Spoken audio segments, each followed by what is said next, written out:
तो हेलो दोस्तों, आज आए हैं भैया के घर। तो भैया से मिलकर बहुत अच्छा लगा। भैया और भाभी से दोनों लोगों से मिलकर बहुत अच्छा लगा। हेलो गाइस, हेलो दोस्तों, हेलो व्हाट्सअप गाइस, कैसे हैं? आप लोगों से मिलकर बहुत अच्छा लगा।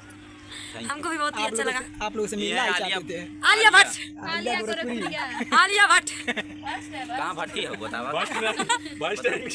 कुछ थोड़ा सा हमारे चैनल के बारे में बोल दीजिए। तो आलिया आप गोरखपुरी सब इस ऑफिशियल। चैनल को सपोर्ट करिए, ढेर सारा प्यार दीजिए, चैनल को सब्सक्राइब लाइक शेयर करिए, आगे बढ़ाइए जल्दी जल्दी से। अभी हम लोग पहले हम सोचते थे यहाँ पे आने के लिए, पर हमको पता नहीं था, पता नहीं कहाँ। अगर आप पहले हम जाते थे खलीलाबाद, आप लोग रहते थे।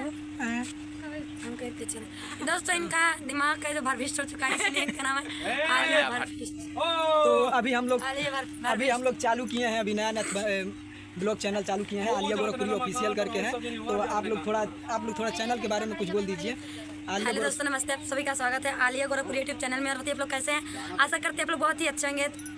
तो इन लोग से मिलकर बहुत ही अच्छा लगा। एक दिन लाइव में जुड़े थे तो बहुत ही प्यारे बोल रहे थे, तो हमको बहुत ही अच्छा लगा। और कुछ लोग होते हैं जो कि पहचानते नहीं भैया, सोचते हैं हम बहुत बड़े हो गए। हम बहुत बड़ी नहीं बहनी, हम बहुत छोटी है। भैया तू कुछ बोल दा। और इनके सुना जो मेरे घर आए और इनके सुना मेरे घर आए, हमके बहुत अच्छा लगा। मार पीट के अच्छा लगा। चलिए तो दोस्तों, बहुत ही अच्छा लगा। तो हम लोग अब खाने जा रहे हैं पकौड़ी। सालू दीदी ने पकौड़ी बनाई है। सिद्धार्थ बोल दो चैनल के बाबू, चैनल के बारे में बोल दो। बोलो सब्सक्राइब करो, वायरल करो। सर जी पकौड़ी खा रहे हैं। हाँ बोलो।